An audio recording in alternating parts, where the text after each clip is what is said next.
This is a guest essay by Mitch Schneider, who writes from Israel.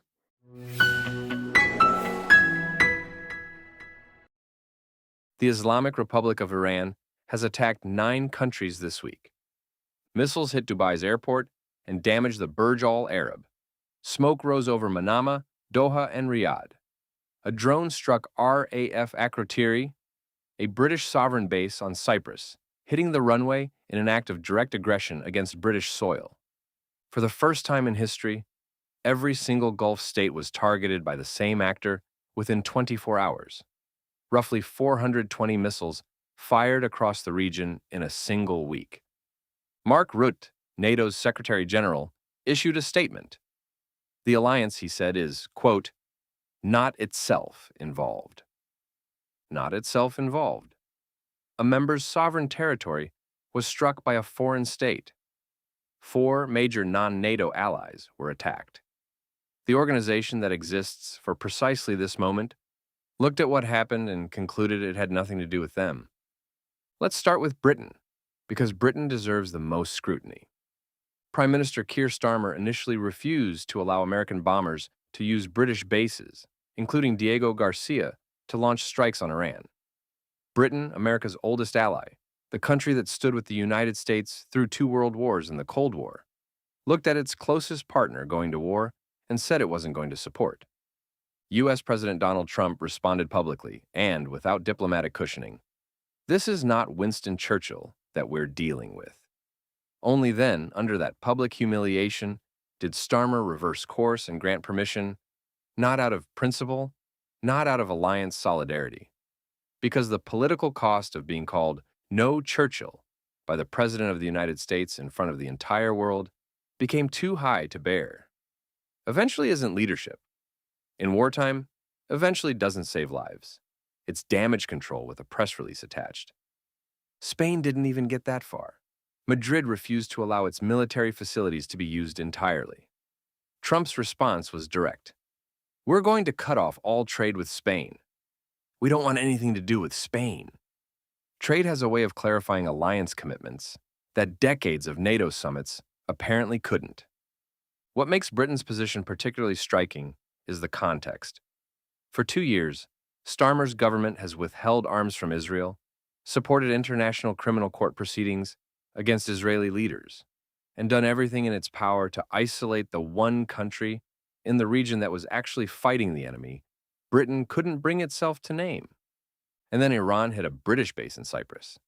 And the country Britain had spent 2 years trying to delegitimize was out there in the skies doing the work Britain wouldn't do. Britain eventually allowed limited use of its bases, but only for defensive operations, drawing legal distinctions about what counted as offensive and what didn't, while missiles were killing people. That isn't principle. That is cowardice, dressed up in legal language. UK Member of Parliament. Nigel Farage said it plainly. Keir Starmer has finally given the UK permission to use British bases to destroy Iranian missiles. Better late than never. The Prime Minister is a follower, not a leader. Turkey's position is even more damning, because President Recep Tayyip Erdogan didn't merely stay home. His government actively denied U.S. forces access to Turkish air, land, and maritime space for operations against Iran, pushed for an immediate ceasefire, and shielded Iran diplomatically at the precise moment America and Israel were putting their pilots in harm's way. Turkey is NATO's second-largest army, and a member since 1952. Turkey has occupied half of European Union member Cyprus since the 1970s and lectures the world about violations of sovereignty. Now it blocks America from defending itself against the country arming its enemies. That is not an ally. That is an obstacle wearing an ally's uniform. France sent its aircraft carrier to the Mediterranean to protect French bases. It deployed Dassault Rafale jets over the United Arab Emirates to protect French facilities. It issued a joint statement with Britain and Germany saying it was in close contact with the U.S. and Israel. Close contact. While Israel was hunting ballistic missiles over Iran and American pilots were flying strike missions into Tehran, France was in close contact and Germany issued statements. Now look at the countries that weren't in NATO's press release. The United Arab Emirates and Bahrain, Abraham Accords signatories, were hit by Iranian missiles and stayed in the fight. So were Qatar, Kuwait, Saudi Arabia, and Jordan, countries that have no formal peace agreement with Israel, but found themselves on the same side of the same war anyway. Iran hit all of them, striking their airports, military bases, and civilian infrastructure. Dubai's airport was hit. Manama's residential neighborhoods were hit. Kuwait's international airport was struck. And every single one of those countries activated their air defenses, intercepted hundreds of Iranian missiles and drones, condemned the attacks as violations of their sovereignty, and signed a joint statement with the United States declaring, "We stand united in defense of our citizens, sovereignty and territory, and reaffirm our right to self-defense." That joint statement was issued from the U.S. State Department, while NATO was drafting its statement of non-involvement. It isn't a formal alliance, but it's something NATO hasn't managed to be this week. A group of countries willing to say plainly that they stand together and mean it. Kuwait has intercepted 97 ballistic missiles and 283 drones. Bahrain has shot down 45 Iranian missiles and 9 drones, while hosting the U.S. Navy's 5th Fleet. Qatar has thwarted every single missile aimed at its territory according to its own defense ministry. The United Arab Emirates has tracked 689 Iranian drones and intercepted 645 of them. These aren't observers. These are partners absorbing Iranian fire and fighting back alongside American forces while NATO watches from Brussels. And then there's Israel, the country that has been under continuous attack since October 7th, 2023, fighting on 7 fronts for more than 2 years, while burying our soldiers and civilians. The country whose arms Britain is withholding and whose diplomatic standing has been systematically undermined by the very allies it has spent decades supporting.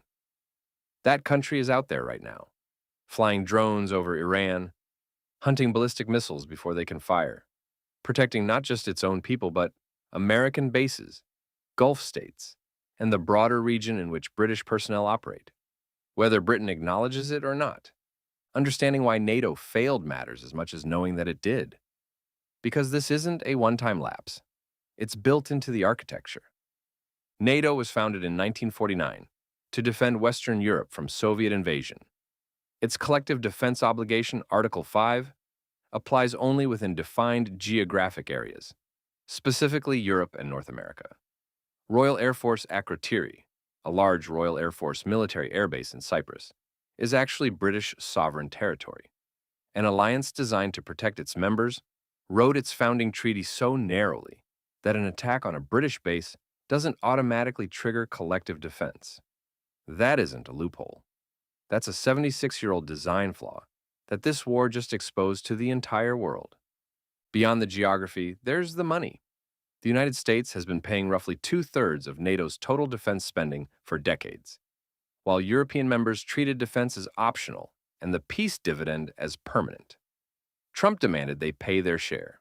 He was right. At the Hague summit in June 2025, Trump finally extracted a commitment from almost every member to reach 5% of GDP by 2035. And then, months later, in the first real test of that commitment, NATO's members decided they weren't involved. America has been subsidizing an alliance that, when it counted, couldn't be bothered to show up. Trump will not forget that. Neither will the American people. Neither should anyone. Iran didn't just attack military targets this week. It attacked Dubai's airport, the Burj Al Arab, residential neighborhoods in Manama, and Kuwait's international airport.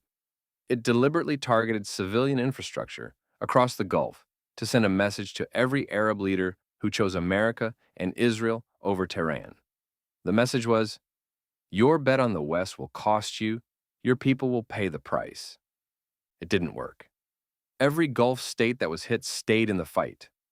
Not one of them called for a ceasefire on Iran's behalf. Not one of them broke from the coalition. Iran tried to break the coalition by hitting everyone in it. Instead, it revealed exactly how strong that coalition is. That failure matters as much as anything NATO did or didn't do this week, which brings us to the question nobody in Brussels wants to answer. If this coalition fought without NATO, held without NATO, and won without NATO, what exactly is NATO for? Here's what I find most extraordinary about this week. Nobody declared a new alliance. There was no summit, no treaty, no press conference with flags. What there was is a war. And in that war, you could see very clearly which countries picked up the phone and which ones let it ring. In 2022, Israel's integration into CENTCOM, the United States Central Command responsible for the Middle East, including Egypt and Africa, Central Asia, and parts of South Asia, wasn't a diplomatic footnote. It was a structural foundation that means Israel and the United States share intelligence, coordinate defense, and have the capacity for joint action in real time. That's what Operation Roaring Lion, Israel's name for this war, is not a NATO operation, a CENTCOM operation with Israel, with the Gulf states providing basing, intelligence, and regional legitimacy. The architecture that the Abraham Accords built over the last 5 years was tested this week under live fire, and it held together without NATO's blessing or participation. Nadav Eyal, one of Israel's top journalists, summed up the CENTCOM-Israel alliance beautifully, writing, quote, "Very few countries in the world can conduct sustained large-scale air operations alongside the United States. Operationally speaking, there is currently only one partner to the U.S. capable of placing so many fighter aircraft in the air simultaneously for coordinated strikes and supplying this kind of intel. It is the same partner that, roughly once every 2 decades since 1981, has destroyed the nuclear programs of 3 different dictatorships in the Middle East. That's why a senior Israeli diplomatic official has already proposed the following framework: a formal regional defense alliance built around the countries that have peace agreements with Israel and those that will make them. That proposal deserves to be taken seriously because this week showed exactly which countries share the same threats, the same enemies, and the same willingness to fight back. The United Arab Emirates, Bahrain, Qatar, Kuwait, Saudi Arabia, Jordan, and the United States signed a joint statement declaring they stand united in defense of their citizens and sovereignty. That's not an alliance yet, but it's the raw material of one. And the countries that signed it found out this week, under fire, that they can count on each other in ways they apparently cannot count on NATO. However this war concludes, the right people need to be paying attention to what just happened.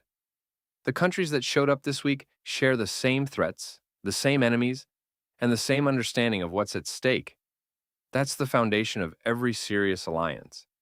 The question is whether anyone has the courage to build on it formally, rather than leaving it as an improvised arrangement that gets tested again the next time Iran decides to fire 420 missiles at 9 countries in just a few days. Turkey's membership should be the first question on the table the moment this war ends. A member that blocked American operations and shielded Iran diplomatically while Iranian missiles were hitting Gulf cities isn't a NATO member in any meaningful sense. Britain needs to look hard at what Starmer's paralysis revealed about where it actually stands. France needs to decide whether close contact is what an ally looks like.